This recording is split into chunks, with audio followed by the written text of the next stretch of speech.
대구에 있는 평안의 집 요양원에 가을 아침 햇살이 따뜻하게 내리쬐고 있습니다.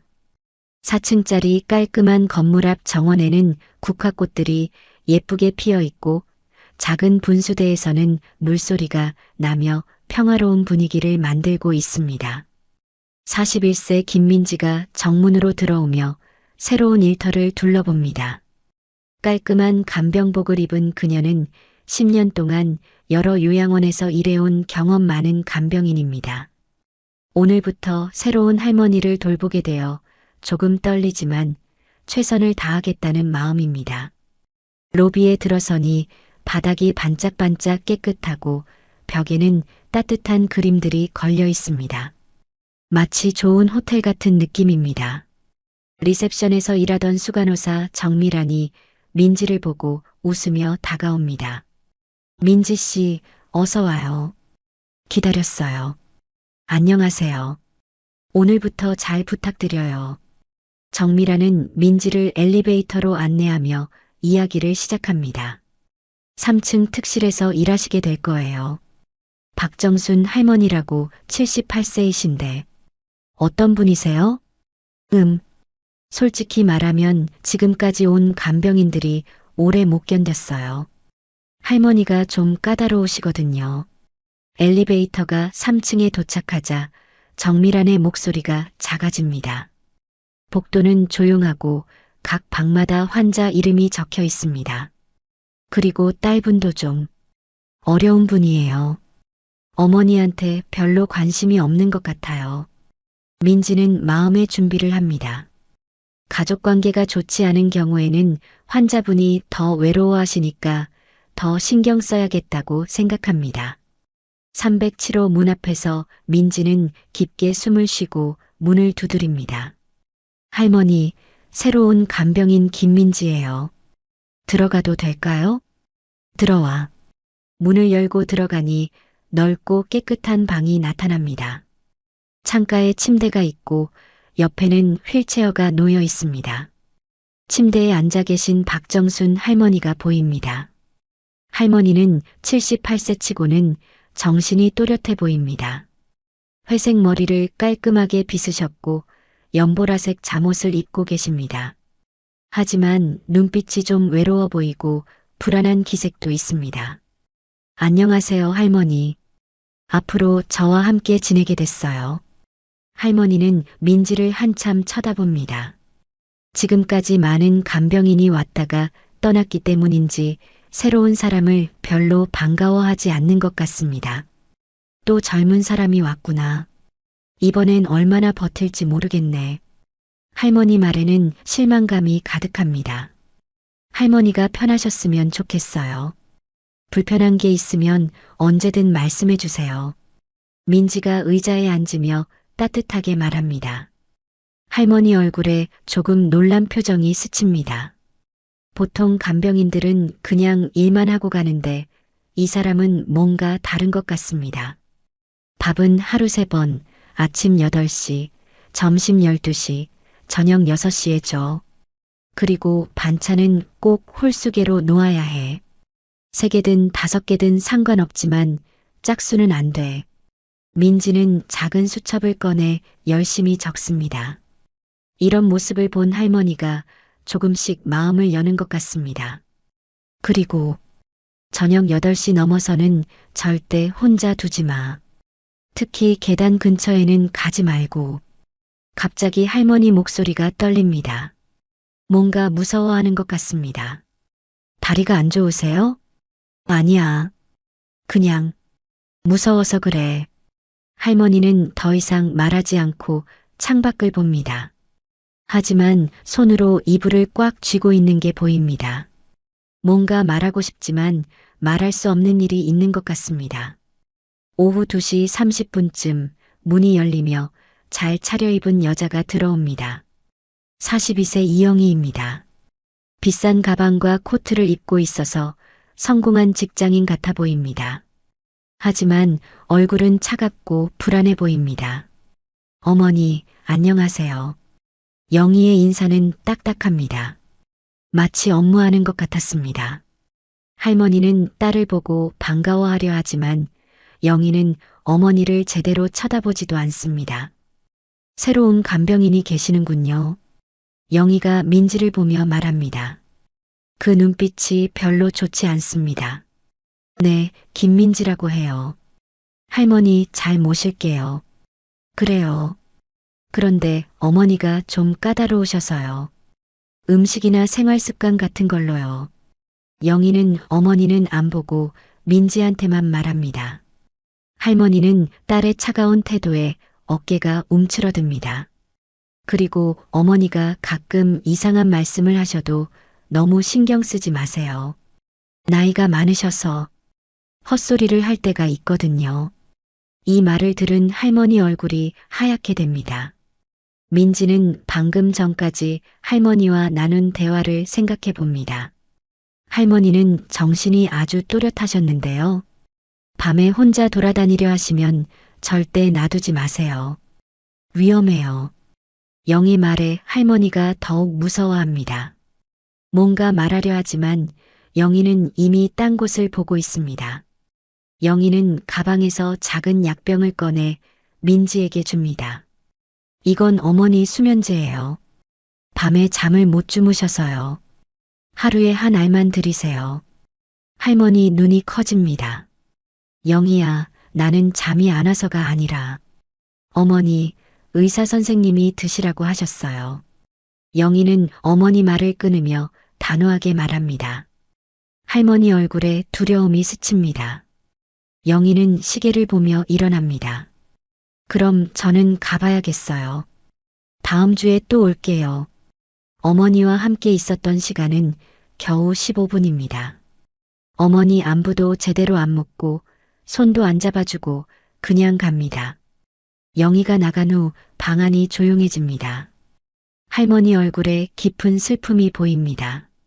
눈물이 글썽거립니다. 할머니, 괜찮으세요? 민지가 할머니 손을 잡아줍니다. 괜찮아. 그냥, 괜찮아. 하지만 할머니 목소리가 떨리고 어깨가 축 처져 있습니다. 전혀 괜찮지 않다는 게 보입니다. 영희가 가져온 수면제를 보는 할머니 눈에 두려움이 가득합니다. 그날 저녁 6시, 민지는 할머니 저녁을 준비합니다. 할머니가 말씀하신 대로 반찬을 홀수개로 놓습니다. 나물 3가지, 생선 1토막, 김치까지 총 5가지를 예쁘게 놓습니다. 할머니가 그걸 보고 처음으로 진짜 웃습니다. 오랜만에 자신의 말을 제대로 들어주는 사람을 만난 기쁨이 할머니 얼굴에 나타납니다. 할머니 목소리에는 안도감이 묻어 있습니다. 지금까지 온 간병인들은 대부분 할머니의 특별한 요청을 귀찮아하거나 이상하게 생각했거든요. 그런데 할머니는 밥을 드시면서 자꾸 문 쪽을 보며 불안해합니다. 마치 누군가 엿듣고 있을까봐 걱정하는 것 같습니다. 할머니가 밥 드시는 모습을 보니 특이한 점이 있습니다. 항상 나물부터 드시고 그 다음 생선, 그 다음 김치 순서로 드십니다. 중간중간 국물도 한 숟가락씩 드시고요. 아주 규칙적이고 오래된 습관 같습니다. 할머니, 반찬을 홀수개로 놓는 특별한 이유가 있으세요? 할머니 눈이 멀어집니다. 마치 오래된 기억 속으로 빠져드는 것 같습니다. 옛날에 우리 영희가 어렸을 때 말이야. 그 아이가 홀수를 좋아했거든. 산모, 반찬도 홀수 개어야 한다고 했어. 할머니 목소리에 그리움이 가득합니다. 과거에 행복했던 시절을 떠올리는 것 같습니다. 밤 9시 할머니가 주무신 후 민지는 방 정리를 합니다. 옷장을 정리하다가 안쪽에서 작은 나무 상자를 발견합니다. 상자를 열어보니 오래된 편지들과 사진들이 소중히 보관되어 있습니다. 사진을 보니 깜짝 놀랍니다. 어린 영희가 할머니와 함께 활짝 웃고 있는 모습들입니다. 놀이동산에서, 바다에서, 집 마당에서 지금의 차가운 영희와는 완전히 다른 모습입니다. 편지들도 모두 영희가 할머니께 쓴 것들입니다. 사랑하는 엄마, 우리 엄마가 최고예요. 보고 싶어요. 이런 애정 어린 말들이 가득합니다. 편지가 누렇게 바랬는데도 할머니가 얼마나 소중히 간직하셨는지 알 수 있습니다. 뭘 보고 있니? 뒤에서 갑자기 할머니 목소리가 들려서 민지가 깜짝 놀랍니다. 할머니는 언제 일어나셨는지 민지 뒤에 조용히 서 계십니다. 괜찮아. 어차피 숨길 것도 아니니까. 할머니가 천천히 다가와서 사진 한 장을 손에 듭니다. 5살쯤 된 영희가 할머니 무릎에 앉아서 책을 보는 사진입니다. 옛날에는 정말 행복했었지. 영희가 나를 세상에서 제일 사랑한다고 했을 때가. 할머니 목소리에 그리움과 슬픔이 섞여 있습니다. 현재의 아픈 현실과 대비되어 더욱 쓸쓸해 보입니다. 사진을 다시 상자에 넣으며 깊게 한숨을 쉽니다.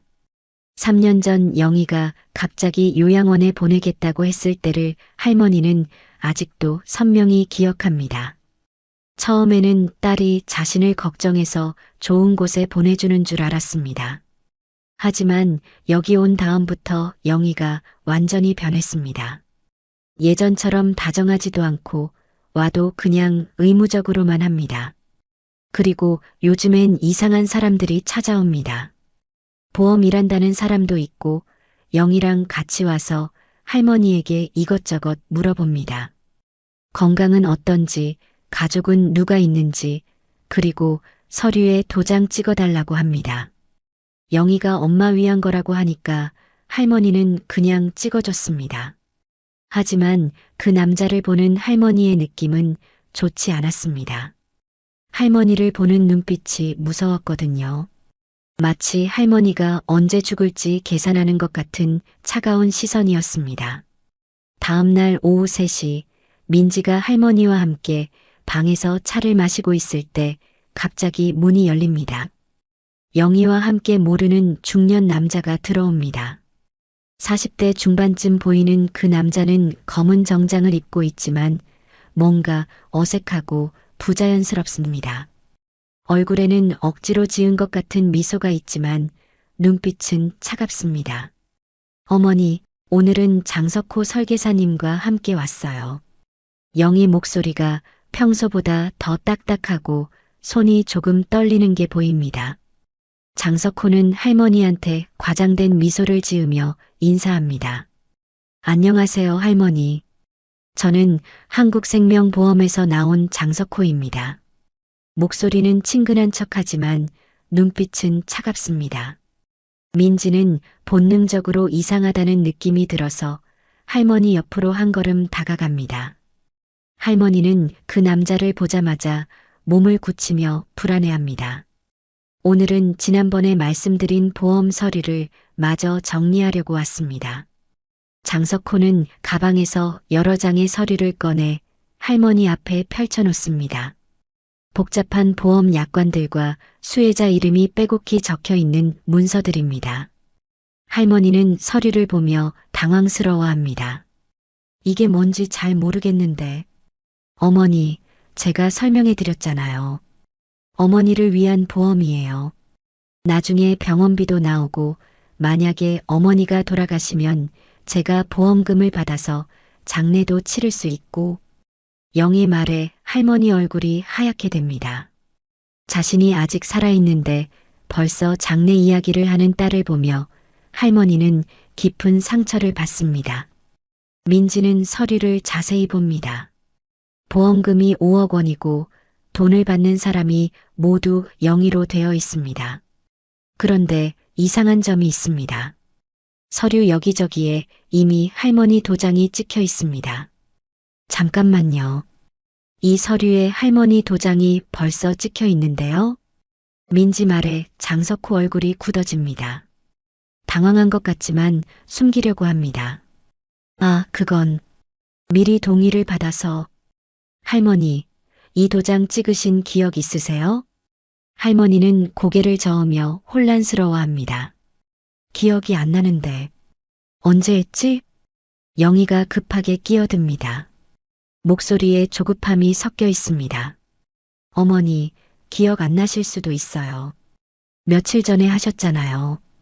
하지만 할머니는 계속 고개를 젓습니다. 확실히 기억이 없다는 표정입니다. 장석호가 갑자기 일어서며 주제를 바꾸려 합니다. 할머니, 요즘 건강은 어떠세요? 어디 아픈 곳은 없으시고? 밤에 잠은 잘 주무시고요? 혹시 어지러우시거나 넘어질 뻔한 적은 없으신가요? 장석호 질문이 점점 더 이상해집니다. 마치 할머니가 언제 사고를 당할지 알아보려는 것 같습니다.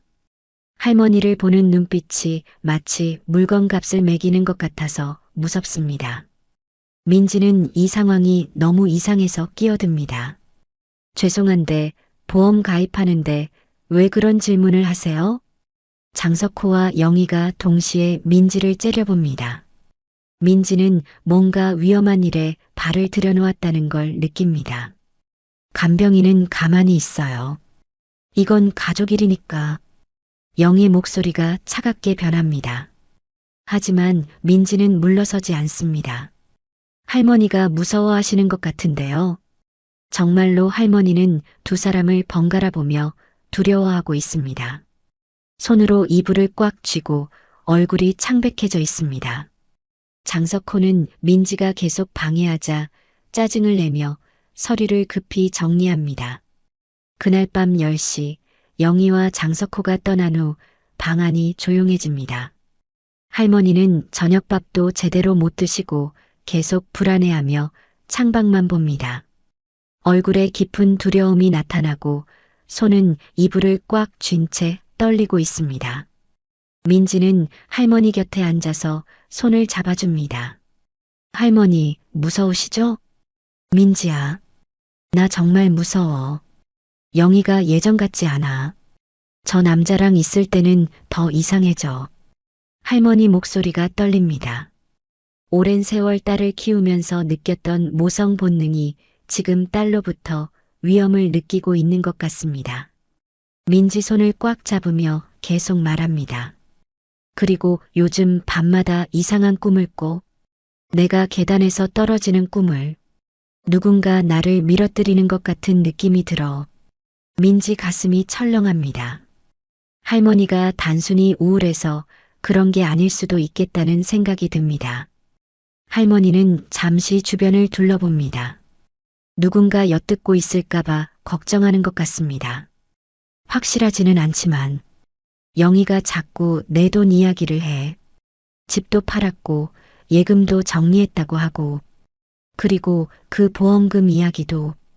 할머니가 깊게 한숨을 쉽니다. 자식을 의심해야 하는 자신이 너무 슬프고 동시에 무섭기도 합니다. 나도 바보가 아니야. 5억이라는 돈이 얼마나 큰 돈인지 알아. 그런 돈 때문에 자식이 부모를 해치는 일이 요즘 뉴스에 나오잖아. 민지는 할머니 말을 들으며 점점 더 불안해집니다. 오늘 낮에 본 영희와 장석호의 이상한 행동들이 모두 연결되는 것 같습니다. 가짜 도장, 이상한 질문들, 그리고 5억 원이라는 큰 보험금까지요. 할머니, 그럼 오늘 밤은 제가 여기서 함께 있을게요. 혼자 두지 않을게요. 고마워, 민지야. 내가 있으면 마음이 놓여. 밤 11시가 되자 민지는 할머니께 영희가 가져온 수면제를 드리려고 합니다. 하지만 할머니는 고개를 젓습니다. 그거 먹기 싫어. 먹으면 너무 깊이 잠들어서 무슨 일이 일어나도 모를 것 같아. 민지도 할머니 걱정이 이해됩니다.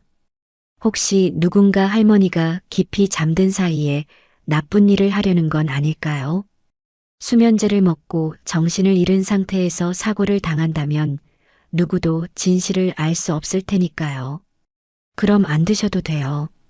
제가 밤새 지키고 있을게요. 자정이 넘어가자 요양원이 완전히 조용해집니다. 복도 불도 대부분 꺼져서 어둠 속에서 비상등만 희미하게 빛납니다. 할머니는 겨우 잠이 드셨지만 민지는 잠들지 않고 계속 지키고 있습니다. 의자에 앉아서 할머니 잠자리를 지켜보며 혹시 모를 위험에 대비합니다. 새벽 2시쯤 복도에서 발걸음 소리가 들립니다. 민지는 조용히 일어나서 문 쪽으로 다가갑니다. 누군가 307호 문 앞에서 멈춘 것 같습니다. 문틈으로 살짝 내다보니 어둠 속에서 누군가 서 있습니다. 그 사람은 잠시 문 앞에 있다가 조용히 사라집니다. 민지는 가슴이 두근거리며 할머니를 다시 확인합니다. 다행히 할머니는 깊이 주무시고 계십니다. 하지만 민지 마음속에는 불길한 느낌이 자리 잡습니다. 정말 누군가 할머니를 노리고 있는 건 아닐까요? 내일부터는 더욱 조심해야겠다고 다짐하며 할머니 곁을 지킵니다. 할머니의 평온한 숨소리만 조용한 방을 채우고 있지만 민지 마음은 전혀 평온하지 않습니다. 다음 날 오후 민지는 1층 약국에서 할머니 혈압약을 받으러 잠시 자리를 비웁니다. 할머니는 휠체어에 앉아서 3층 복도 끝 라운지에서 창밖을 보고 계십니다. 평소처럼 조용하고 평화로운 오후입니다. 가을 햇살이 창문으로 들어와서 할머니 회색 머리를 은빛으로 만들어줍니다. 할머니, 5분만 기다리세요. 금방 올게요. 괜찮아. 천천히 다녀와. 민지가 엘리베이터를 타고 내려가는 동안 할머니는 혼자 라운지에 계십니다. 창밖 가을 풍경을 보며 옛날 생각에 잠겨있던 할머니는 갑자기 뒤에서 들리는 발걸음 소리에 고개를 돕니다. 그 발걸음은 평소와 달리 급하고 긴장된 느낌입니다. 어머니, 영희가 나타납니다. 하지만 평소와 달리 얼굴에 이상한 결심이 서려 있습니다. 눈빛은 흔들리지만 뭔가를 꼭 해야겠다는 단호함도 보입니다. 할머니는 딸의 이상한 분위기를 바로 느끼고 불안해합니다. 영희야, 왜 이렇게 일찍 왔니? 어머니, 잠깐 산책같이 하실래요? 계단 쪽으로 가서 조용한 곳에서 이야기하고 싶어요. 할머니는 이상합니다. 영희가 먼저 산책을 하자고 한 건 처음입니다. 게다가 계단 쪽이라니 평소 할머니가 가장 무서워하는 곳인데요. 계단 쪽은 위험하지 않을까? 나는 휠체어에. 괜찮아요. 제가 밀어드릴게요. 정말 중요한 이야기가 있어요. 영희 목소리에 평소에 없던 간절함이 있습니다. 할머니는 딸의 태도가 달라진 걸 보고 혹시 화해하려는 건가 하는 희미한 기대를 가집니다. 오랜만에 딸과 진짜 대화를 할 수 있을지도 모른다는 생각에 마음이 설렙니다. 영희는 할머니 휠체어를 밀며 복도 끝 비상계단 쪽으로 갑니다. 그곳은 평소 사람들이 잘 안 다니는 조용한 곳입니다. 계단 입구 앞에는 작은 쉼터가 있고 창문으로 요양원 뒷마당이 보입니다. 오후 햇살이 계단에 길게 그림자를 만들고 있습니다. 여기서 무슨 이야기를 하려고? 할머니가 묻자 영희는 잠시 말없이 서 있습니다. 휠체어 손잡이를 꽉 쥐고 있는 게 보입니다. 얼굴에는 복잡한 감정이 지나갑니다. 죄책감과 절망감, 그리고 어쩔 수 없다는 체념이 섞여 있습니다. 어머니, 죄송해요. 뭐가, 무슨 말이니? 그 순간 영희가 휠체어를 갑자기 앞으로 밉니다. 할머니는 깜짝 놀라서 손잡이를 붙잡으려 하지만 휠체어는 이미 계단 쪽으로 굴러가고 있습니다. 시간이 느리게 흐르는 것 같은 그 순간 할머니 눈에는 믿을 수 없다는 충격과 배신감이 가득합니다. 영희야. 할머니의 절망적인 비명이 계단에 울려 퍼집니다. 휠체어는 계단을 굴러 떨어지며 중간에서 뒤집어집니다. 할머니 몸이 휠체어에서 떨어져서 계단에 부딪히며 굴러내려갑니다. 쿵, 쿵. 무거운 소리가 계단을 타고 아래층까지 울려 퍼지고 그 소리는 마치 할머니 마음이 부서지는 소리 같습니다.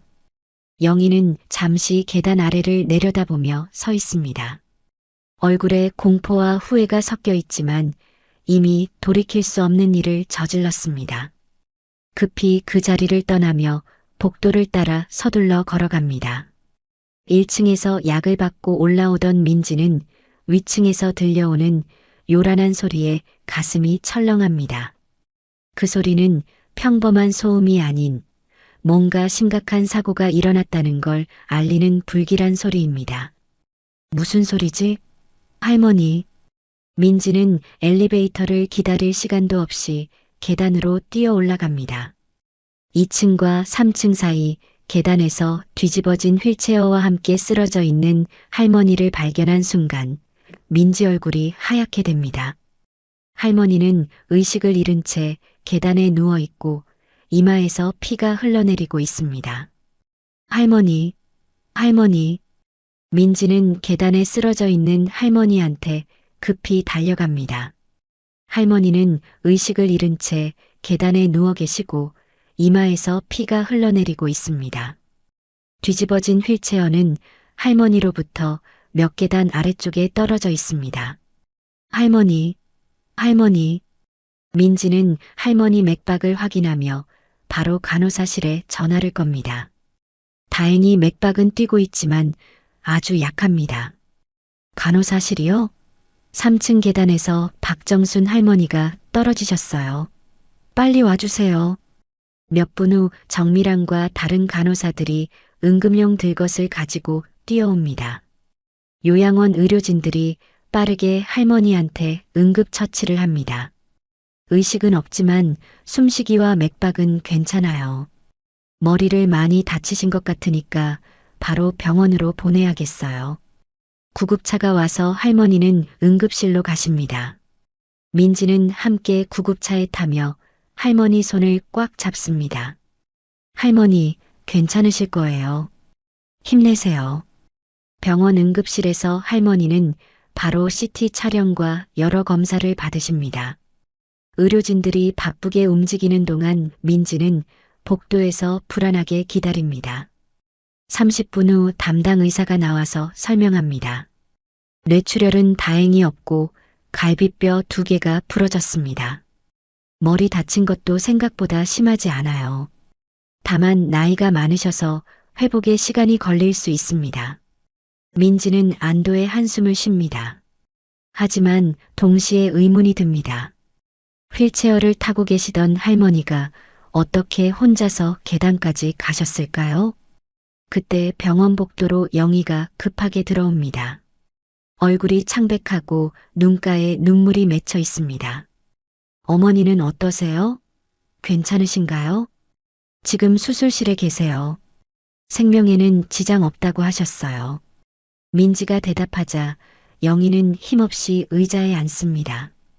하지만 민지는 영희 반응을 유심히 봅니다. 충격받은 것 같지만 뭔가 연기 같은 느낌도 듭니다. 혹시 할머니가 왜 계단 쪽에 계셨는지 아세요? 분명히 3층 라운지에 계셨는데. 민지 질문에 영희는 잠시 당황하는 기색을 보입니다. 모르겠어요. 아마 산책하시려고 하셨나 봐요. 하지만 할머니는 혼자서 휠체어를 움직이시기 어려우신데요. 게다가 평소에 계단을 무서워하셨거든요. 영희 얼굴이 굳어집니다. 무슨 뜻인가요? 혹시 제가 뭔가 했다는 거예요? 그런 게 아니라 그냥 이상해서요. 그때 수술실 문이 열리고 의사가 나옵니다. 수술은 잘 끝났습니다. 하지만 아직 의식을 못 찾으셨어요. 며칠 더 지켜봐야 할 것 같습니다. 영희는 눈물을 흘리며 의사에게 묻습니다. 회복될 수 있을까요? 혹시 위험한 건 아니죠? 의사는 고개를 끄덕입니다. 나이가 많으시지만 생명력이 강하세요. 충분히 회복하실 수 있습니다. 그 순간 영희 얼굴에 미묘한 실망감이 스쳐 지나가는 걸 민지가 봅니다. 마치 할머니가 회복하신다는 말을 듣고 실망하는 것 같습니다. 민지는 이상하다는 생각이 더욱 강해집니다. 정말 영희가 할머니를 일부러 계단에서 떨어뜨린 건 아닐까요? 하지만 아직 확실한 증거는 없습니다.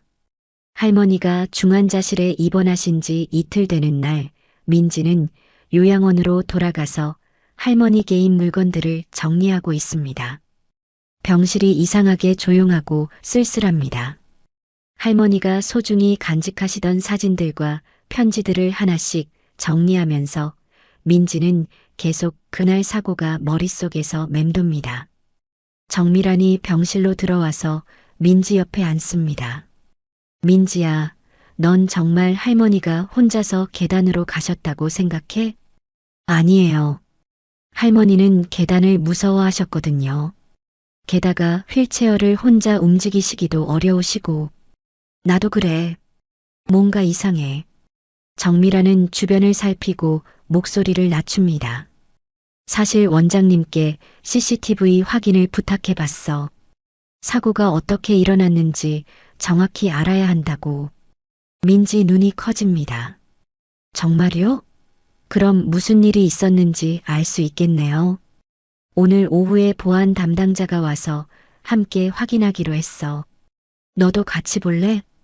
오후 3시 요양원 관리사무소에서 민지와 정미라는 보안 담당자와 함께 CCTV 영상을 확인합니다. 화면에 3층 복도 모습이 선명하게 나타납니다. 사고 시간이 오후 2시 30분쯤이니까. 여기 보세요. 화면 속에서 할머니가 휠체어에 앉아서 라운지에서 창밖을 보고 계시는 모습이 보입니다. 그리고 민지가 엘리베이터를 타고 내려가는 모습도 확인됩니다. 자, 이제 2시 25분쯤입니다. 화면에 영희가 나타납니다.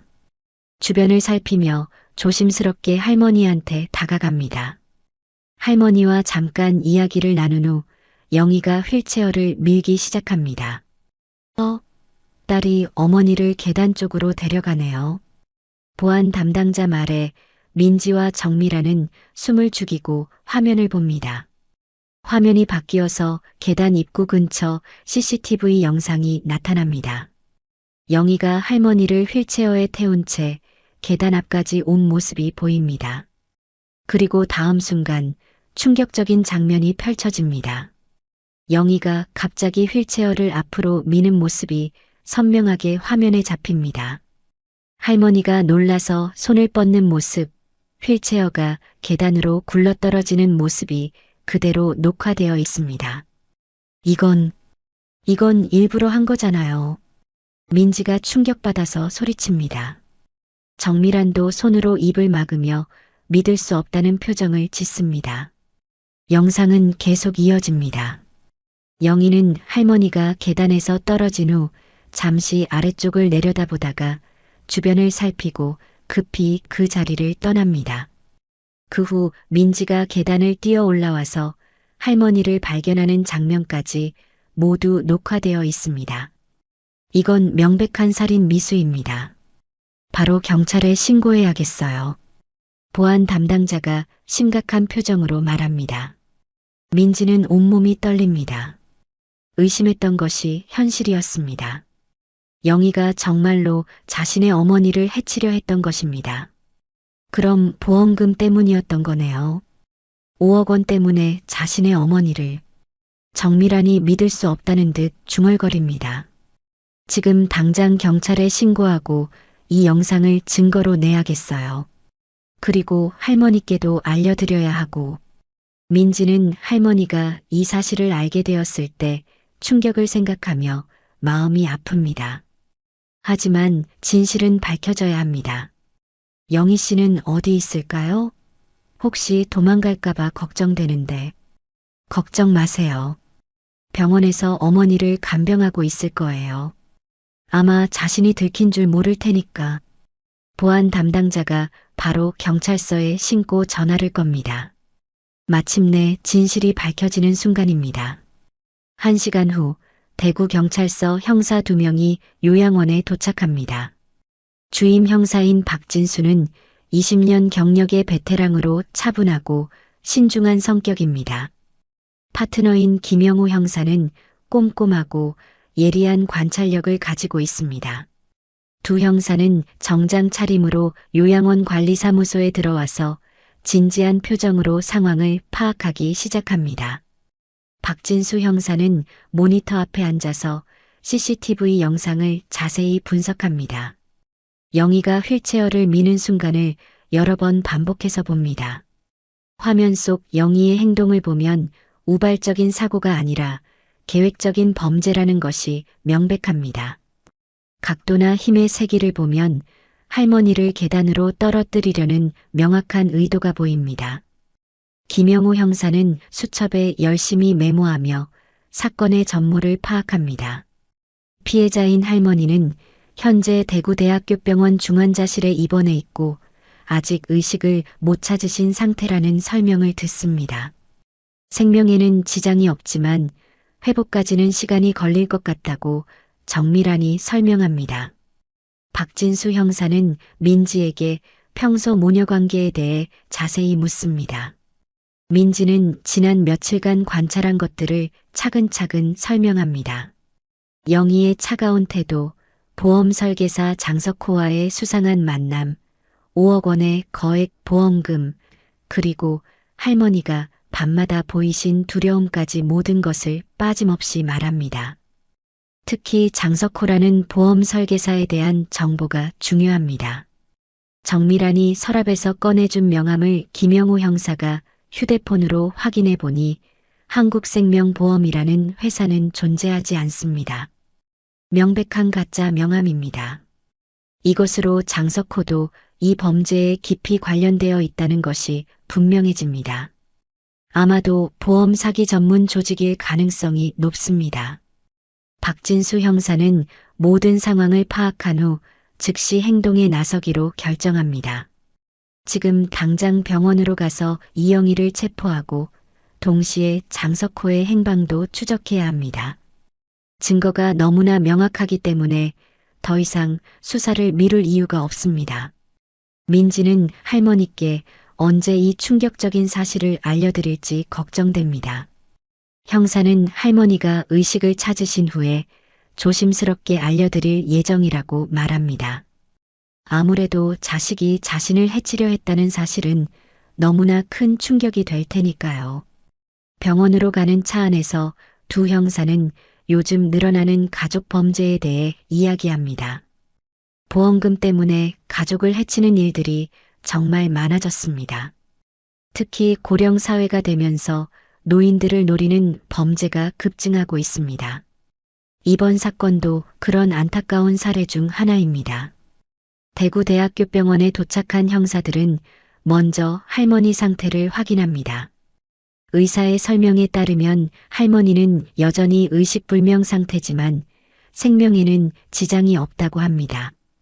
다만 나이가 많으셔서 회복에는 시간이 필요할 것 같습니다. 중환자실 앞 대기실에는 영희가 앉아 있습니다. 초췌한 모습으로 어머니를 걱정하는 효녀인 척 연기하고 있지만 눈에는 불안함이 가득합니다. 자신이 저지른 일이 들킬까봐 내심 두려워하고 있는 것 같습니다. 이영희 씨인가요? 박진수 형사가 다가오자 영희는 깜짝 놀라며 돌아봅니다. 경찰이 왜 여기 있는지 이해할 수 없다는 표정입니다. 영희의 얼굴이 순식간에 창백해집니다. 하지만 아직 자신이 CCTV에 찍혔다는 사실은 모릅니다. 그저 평범한 사고 조사인 줄 알고 있습니다. 형사가 함께 경찰서로 가자고 하자 영희는 당황해합니다.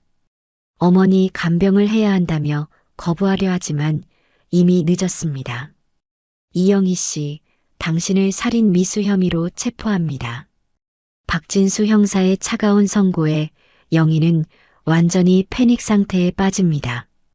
병원 복도에 있던 사람들이 모두 돌아보고 수군거립니다. 영희는 믿을 수 없다는 표정으로 형사들을 바라보며 부들부들 떨고 있습니다. 모든 것이 CCTV에 찍혔다는 말에 영희의 다리에서 힘이 빠집니다. 경찰관들이 그녀를 부축해서 경찰차로 안내하는 동안 영희는 넋이 나간 사람처럼 멍하니 따라갑니다. 대구경찰서 조사실은 차갑고 삭막한 분위기입니다. 형광등 불빛 아래 금속 테이블과 딱딱한 의자만이 놓여 있고 벽에는 시계 하나만이 째깍거리는 소리를 내고 있습니다. 시계는 오후 6시 20분을 가리키고 있습니다. 영희는 테이블 앞에 앉아 떨리는 손으로 종이컵을 잡고 있습니다. 얼굴은 창백하고 눈가에는 다크서클이 짙게 내려앉아 있습니다. 평소에 세련된 모습은 온데간데 없고 초라하고 지친 모습만이 남아 있습니다. 몇 시간 전까지만 해도 완벽한 범죄라고 생각했던 일이 이렇게 빨리 들통날 줄은 꿈에도 몰랐습니다. 조사실 문이 열리고 박진수 형사가 서류 뭉치를 들고 들어옵니다. 그는 영의 맞은편에 앉으며 차분하지만 날카로운 시선으로 그녀를 바라봅니다. 오랜 수사 경험으로 영희의 심리 상태를 정확히 파악하고 있습니다. 박진수 형사는 노트북을 열어 CCTV 영상을 재생합니다. 화면에서 영희가 할머니의 휠체어를 계단으로 밀어내는 장면이 선명하게 재생됩니다. 영희는 화면을 보는 순간 얼굴이 하얗게 질립니다. 더 이상 부인할 수 없다는 절망감이 그녀를 덮칩니다. 이것은 명백한 살인 미수입니다. 더 이상 부인하기 어렵겠죠. 영희는 한동안 말없이 화면을 바라보다가 손으로 얼굴을 감쌉니다. 그녀의 어깨가 흔들리기 시작합니다. 지금까지 억눌러 왔던 죄책감과 두려움이 한꺼번에 터져 나오는 것 같습니다. 박진수 형사는 조용히 기다립니다. 오랜 경험상 이런 상황에서는 용의자가 스스로 입을 열 때까지 기다리는 것이 좋다는 것을 알고 있습니다. 조사실에는 시계 소리와 형광등의 윙윙거리는 소리만이 들립니다. 마침내 영희가 떨리는 목소리로 입을 엽니다. 그녀의 목소리에는 체념과 후회가 가득합니다. 저는 정말 어머니를 사랑했어요. 어렸을 때는 정말로. 그녀는 잠시 말을 멈추고 깊은 숨을 들이마십니다. 과거에 행복했던 기억들이 지금의 끔찍한 현실과 대비되어 더욱 고통스럽습니다. 박진수 형사는 조용히 그녀의 고백을 듣습니다.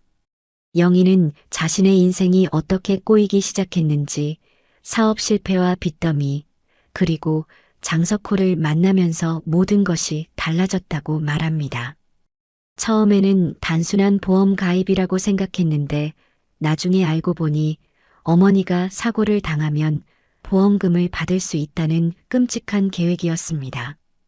영희는 처음에는 절대 안 된다고 거부했지만 빚쟁이들의 계속된 협박과 장석호의 압박에 결국 굴복하고 말았습니다. 어머니를 요양원에 보낸 것도 그 계획의 일부였습니다. 집에서보다 사고가 일어나기 쉬운 환경을 만들려고 한 것입니다.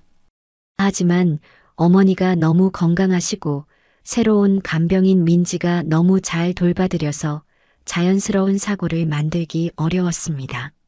장석호는 계속 재촉했고 빨리 하지 않으면 모두 위험하다고 협박했습니다. 그래서 결국 직접 행동에 나선 것입니다.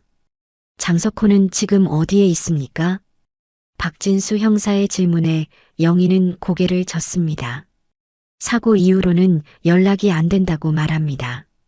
아마 도망갔을 거라고 추정합니다. 보험금은 5억 원이었습니다.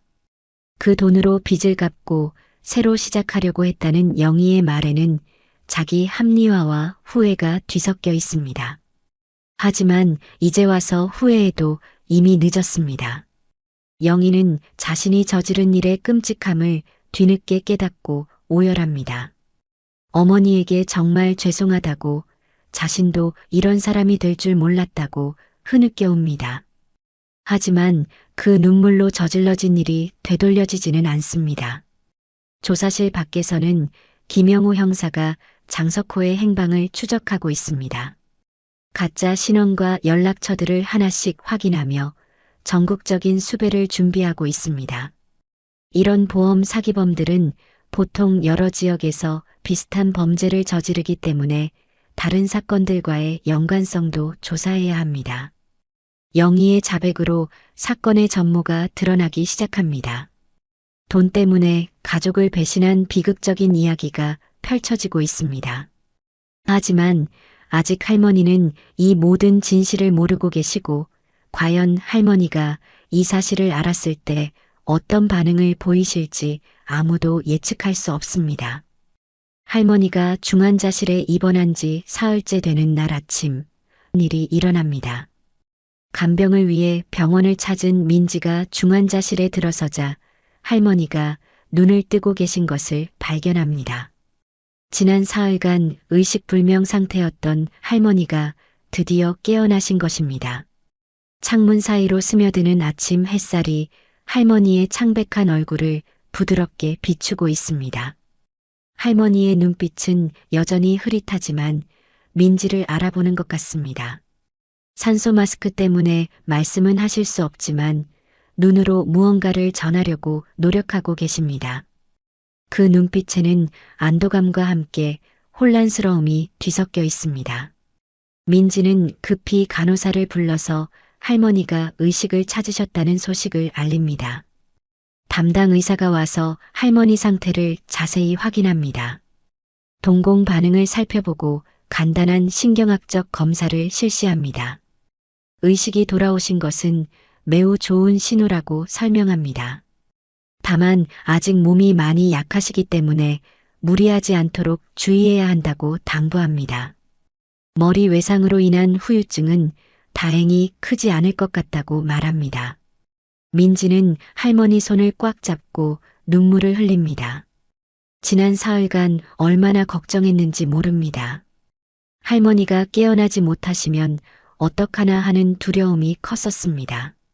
할머니도 민지의 손을 약하게 쥐어 보이시며 고마움을 표현하십니다. 할머니 눈가에도 눈물이 맺혀 있습니다.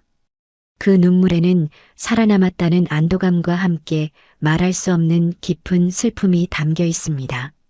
하지만 민지는 복잡한 심정입니다.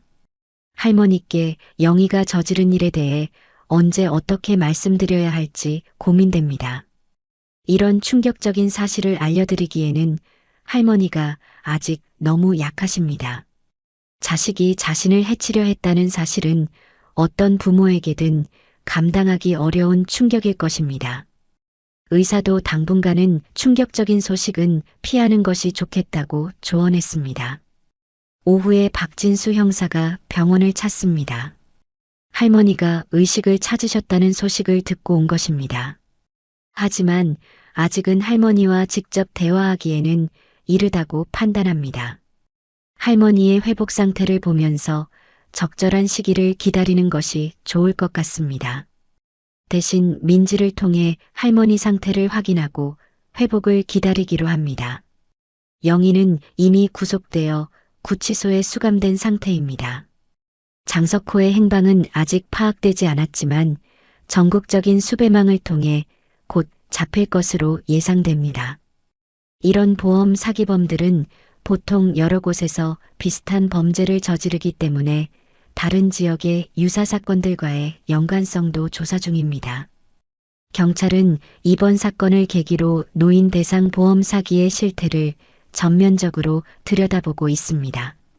이틀 후 할머니의 상태가 현저히 호전됩니다. 산소 마스크도 제거하고 간단한 대화가 가능해집니다. 목소리는 여전히 약하지만 정신은 또렷하십니다. 할머니는 민지에게 사고 당시 상황에 대해 조심스럽게 물어보십니다. 자신에게 무슨 일이 일어났는지 정확히 알고 싶어 하십니다. 할머니, 계단에서 떨어지는 사고를 당하셨어요. 민지는 조심스럽게 대답합니다. 영희에 대한 이야기는 아직 하지 않습니다. 할머니는 자신이 왜 계단에 있었는지 기억이 희미하다고 말씀하십니다. 사고 전후의 기억이 단편적으로만 남아 있어서 전체적인 상황을 파악하기 어려우신 것 같습니다. 하지만 할머니는 영희에 대해 묻습니다.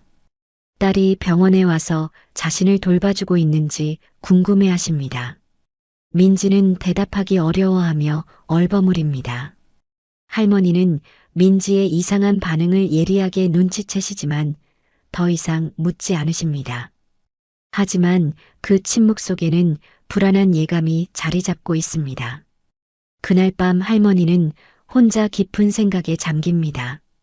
사고 당시의 기억이 조각조각 돌아오기 시작합니다. 영희가 계단으로 데려갔던 일, 그리고 마지막 순간 영희가 휠체어를 밀었던 그 충격적인 순간이 흐릿하게 남아 떠오릅니다. 하지만 아직 확신할 수는 없습니다. 설마 자신의 딸이 그런 일을 했을 리 없다는 마음과 점점 선명해지는 기억 사이에서 갈등합니다. 할머니는 깊은 한숨을 내쉽니다. 평생을 사랑으로 키운 딸이 자신을 해치려 했다는 사실을 받아들이기란 너무나 어렵습니다. 하지만 민지의 이상한 반응과 영희가 보이지 않는다는 사실이 계속 마음에 걸립니다. 뭔가 자신이 모르는 끔찍한 일이 일어났다는 불길한 예감이 점점 커집니다.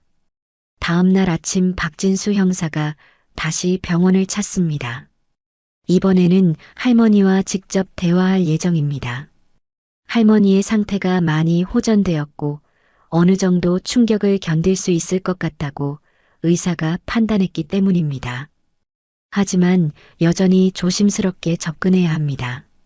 진실을 알려드리는 것도 중요하지만 할머니의 심장에 무리가 가지 않도록 세심한 배려가 필요합니다. 민지는 형사와 함께 중환자실로 들어갑니다. 할머니는 형사를 보는 순간 무언가 심각한 일이 있었다는 것을 직감하십니다. 그동안 품고 있던 불안한 예감이 현실이 될까봐 두려워하십니다.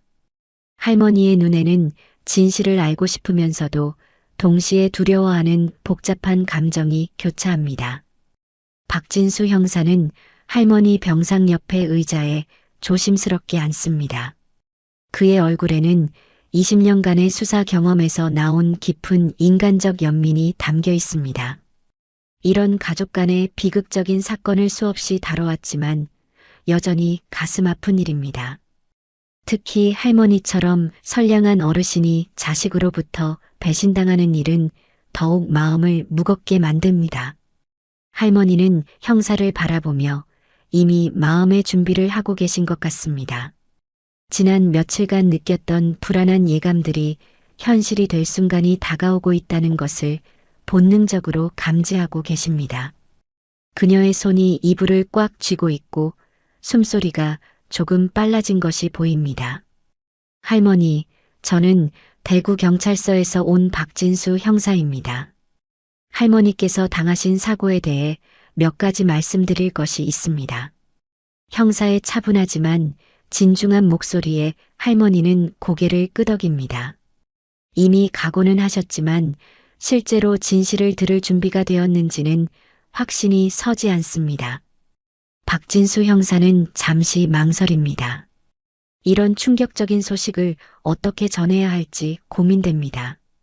너무 직설적으로 말하면 할머니가 감당하기 어려울 것이고, 그렇다고 돌려서 말하면 진실이 제대로 전달되지 않을 수 있습니다. 오랜 경험을 바탕으로 가장 신중한 방법을 선택하기로 합니다. 할머니, 계단에서 일어난 일이 단순한 사고가 아니었습니다. 요양원의 CCTV를 확인한 결과 형사는 잠시 말을 멈추고 할머니의 반응을 살펴봅니다. 할머니의 얼굴이 점점 창백해지는 것이 보입니다. 영희 씨가 할머니를 계단으로 데려가서 일부러 휠체어를 밀어뜨렸습니다. 이 말을 듣는 순간 할머니의 몸이 크게 떨립니다. 심장 모니터의 경보음이 울리기 시작하고 민지가 급히 할머니 곁으로 다가갑니다. 할머니는 숨을 제대로 쉬지 못하고 계시는 것 같습니다. 할머니, 진정하세요. 천천히 숨 쉬세요. 민지가 할머니의 등을 부드럽게 쓰다듬어 드립니다. 간호사가 급히 들어와서 할머니의 상태를 확인합니다. 다행히 생명에는 지장이 없지만 심리적 충격이 매우 큰 것 같습니다.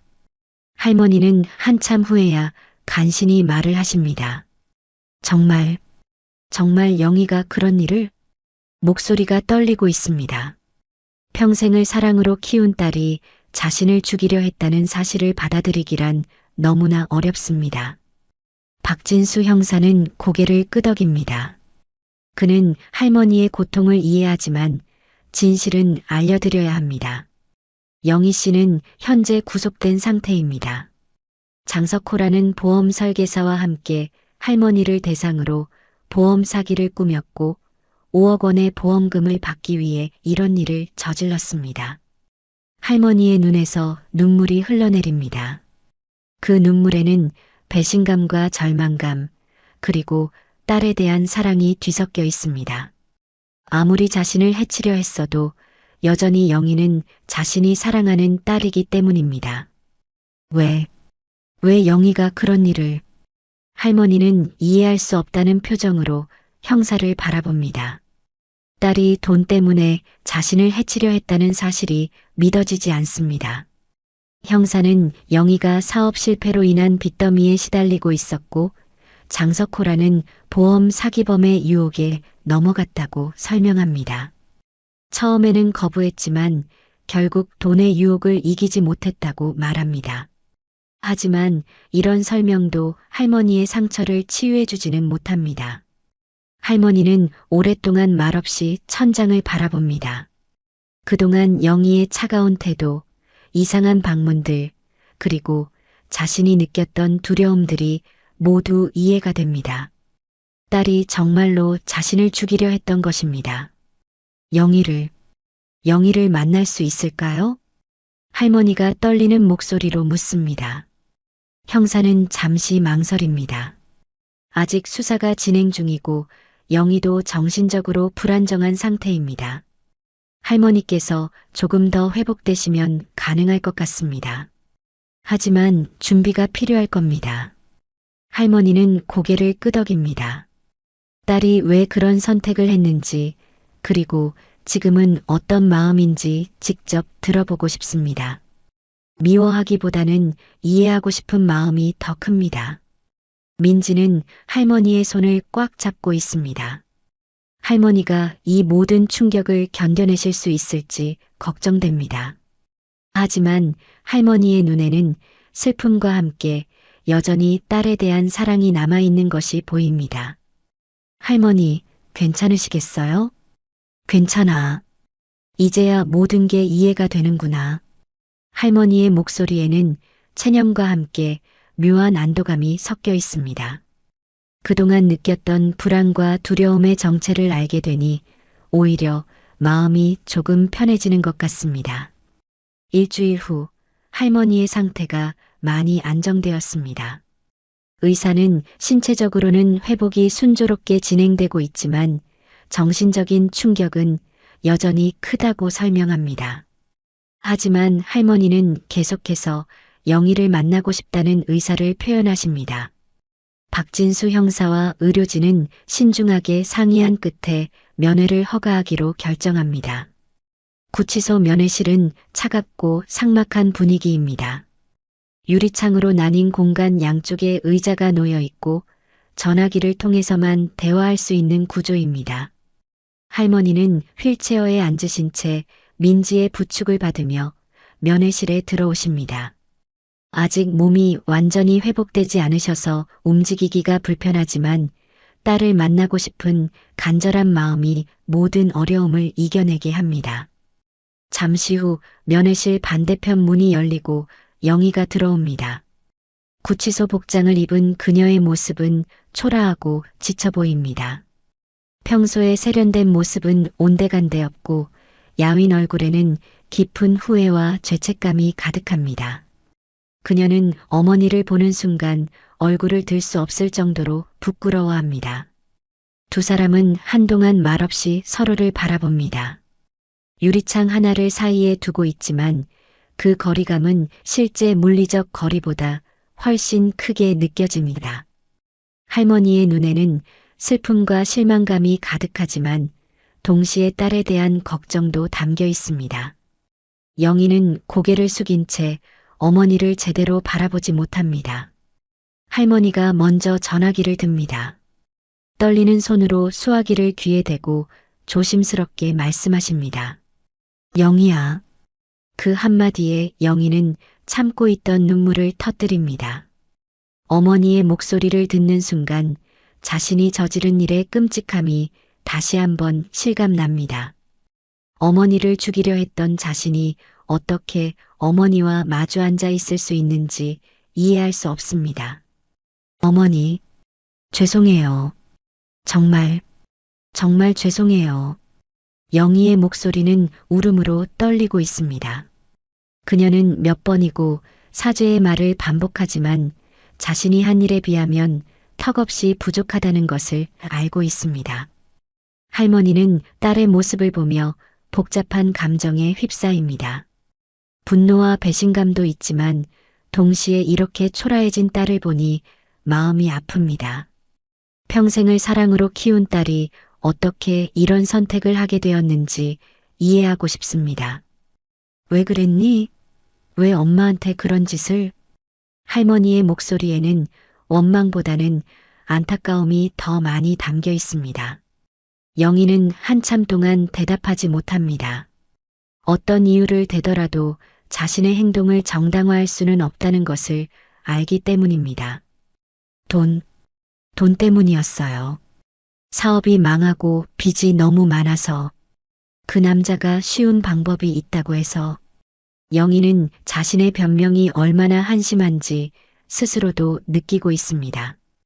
돈 때문에 어머니를 죽이려 했다는 사실을 어떻게 설명할 수 있겠습니까? 할머니는 깊은 한숨을 내쉽니다. 딸이 그렇게 어려운 상황에 있었다는 것을 전혀 모르고 있었습니다. 만약 미리 알았다면 도와줄 수 있었을 텐데 하는 후회가 듭니다. 그래도 엄마는 내 엄마인데. 할머니의 말에 영희는 더욱 격하게 울기 시작합니다. 어머니의 따뜻한 마음을 느낄수록 자신이 저지른 일이 더욱 용서받을 수 없는 것처럼 느껴집니다. 두 사람은 오랫동안 서로를 바라보며 눈물을 흘립니다. 유리창 너머로 보이는 서로의 모습이 어느 때보다 멀게 느껴지지만 동시에 가깝게도 느껴집니다. 할머니는 여전히 영희를 사랑하고 있고 영희도 그런 어머니의 사랑을 느끼고 있기 때문입니다. 엄마는 아직도 널 사랑한다. 할머니의 이 말에 영희는 더 이상 말을 할 수 없을 정도로 울음을 터뜨립니다. 자신을 죽이려 했던 딸에게도 여전히 사랑한다고 말하는 어머니를 보며 자신의 죄가 얼마나 큰지 깨닫습니다. 면회 시간이 끝나갈 즈음 할머니는 마지막으로 딸에게 말씀하십니다. 영희야, 이제라도 새 사람이 되렴. 엄마가 용서할 테니까. 이 말을 듣고 영희는 어머니께 깊이 고개를 숙여 절을 합니다. 어머니의 용서를 받는다고 해서 자신의 죄가 없어지는 것은 아니지만 그래도 살아갈 이유는 생긴 것 같습니다. 할머니는 휠체어에 앉으신 채 면회실을 나서십니다. 딸과의 만남을 통해 마음의 짐이 조금은 덜어진 것 같습니다. 미워하기보다는 용서하는 것이 자신에게도 평안을 가져다 준다는 것을 느끼십니다. 면회 이후 할머니의 회복 속도가 빨라집니다. 마음의 짐을 내려놓으시니 몸도 따라서 좋아지는 것 같습니다. 의사들도 할머니의 놀라운 회복력에 감탄합니다. 나이에 비해 정신력이 강하시고 무엇보다 마음을 비우신 것이 큰 도움이 된 것 같다고 설명합니다. 한 달 후 할머니는 병원에서 퇴원하여 다시 요양원으로 돌아오십니다. 평안의 집 직원들과 다른 어르신들이 모두 할머니를 반갑게 맞이합니다. 그동안 걱정이 많았는데 건강하게 돌아오셔서 다행이라고 입을 모아 말합니다. 할머니도 오랜만에 진짜 미소를 지으시며 모든 분들께 감사 인사를 전합니다. 307호실은 할머니가 계시지 않던 기간 동안 깨끗하게 정리되어 있었습니다. 민지는 할머니가 소중히 간직하시던 사진들과 편지들을 원래 자리에 다시 정성스럽게 정리해 놓았습니다. 할머니는 예전 영희와의 행복했던 사진들을 보시며 더 이상 슬퍼하지 않으십니다. 오히려 그때의 좋은 기억들을 소중히 여기시는 것 같습니다. 영희는 1심에서 징역 3년을 선고받았습니다. 살인 미수와 보험 사기 혐의였지만 초범이고 피해자인 할머니가 용서 의사를 표현한 점이 참작되었습니다. 장석호는 전국적인 수배 끝에 결국 체포되어 더 무거운 형을 받게 되었습니다. 그는 여러 지역에서 비슷한 범죄를 저질러온 상습범이었기 때문입니다. 민지는 여전히 할머니를 돌보고 있습니다. 처음에는 까다로우시다고 했던 할머니였지만 이제는 서로에게 없어서는 안 될 존재가 되었습니다. 할머니는 민지를 친딸처럼 여기시고 민지도 할머니를 친할머니처럼 모시고 있습니다. 두 사람 사이에는 혈연을 뛰어넘는 깊은 정이 흐르고 있습니다. 어느 가을 오후 할머니와 민지는 요양원 정원에서 함께 산책하고 있습니다. 노란 은행잎들이 바람에 날리고 있고 멀리서는 다른 어르신들이 게이트볼을 즐기고 있습니다. 평화로운 오후의 풍경입니다. 할머니는 벤치에 앉으시며 민지에게 말씀하십니다. 민지야, 고마워. 내가 아니었다면 나는 어떻게 되었을지 몰라. 무슨 말씀이세요? 제가 더 감사하죠. 할머니 덕분에 진짜 가족이 뭔지 알게 되었어요. 두 사람은 서로를 바라보며 미소를 짓습니다. 할머니의 얼굴에는 더 이상 두려움이나 불안함이 없습니다. 대신 깊은 평안함과 만족감이 가득합니다. 영의 생각도 많이 나지만 이제는 미워하지 않아. 그 아이도 잘못된 선택을 했을 뿐이야. 할머니의 목소리에는 진정한 용서가 담겨 있습니다. 시간이 지나면서 분노와 배신감은 사라지고 딸에 대한 안타까움과 사랑만이 남았습니다. 할머니가 정말 대단하세요. 저라면 그렇게 용서하기 어려웠을 텐데. 아이야, 미워하는 건 결국 자기만 힘들어져. 용서하고 놓아주는 게 나를 위해서도 좋은 거야. 할머니의 말씀에는 긴 인생을 통해 얻은 지혜가 담겨 있습니다. 민지는 할머니의 이런 모습을 보며 많은 것을 배웁니다. 그해 겨울 할머니는 평온한 가운데 영면에 드십니다. 큰 병이나 고통 없이 자연스럽게 잠들듯 세상을 떠나십니다. 마지막까지 민지의 손을 잡고 계셨고 얼굴에는 평화로운 미소가 머물러 있었습니다. 장례식에는 요양원 직원들과 어르신들, 그리고 민지가 참석합니다. 영희는 교도소에서 면회 신청을 했지만 거부되었습니다. 대신 멀리서나마 어머니를 그리워하며 눈물을 흘립니다. 민지는 할머니의 유품을 정리하며 작은 편지 하나를 발견합니다.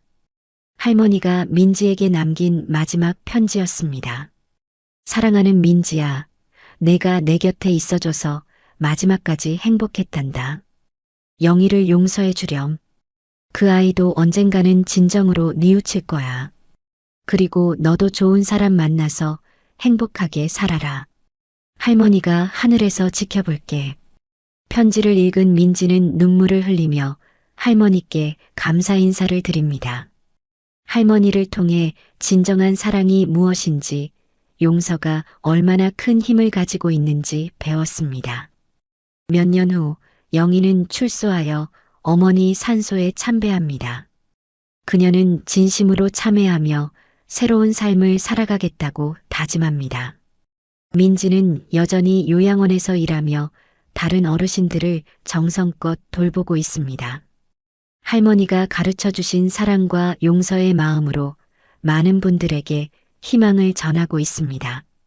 할머니의 이야기는 이렇게 끝이 났지만 그분이 보여주신 사랑과 용서의 정신은 계속해서 많은 사람들의 마음에 남아 있습니다. 가족 간의 갈등과 배신이 있었지만 결국 사랑과 용서가 모든 것을 치유했습니다. 여러분, 오늘 이야기 어떠셨나요? 이야기가 마음에 닿았다면 구독과 좋아요 부탁드릴게요. 여러분의 따뜻한 댓글 하나가 모두에게 큰 힘이 됩니다. 감사합니다.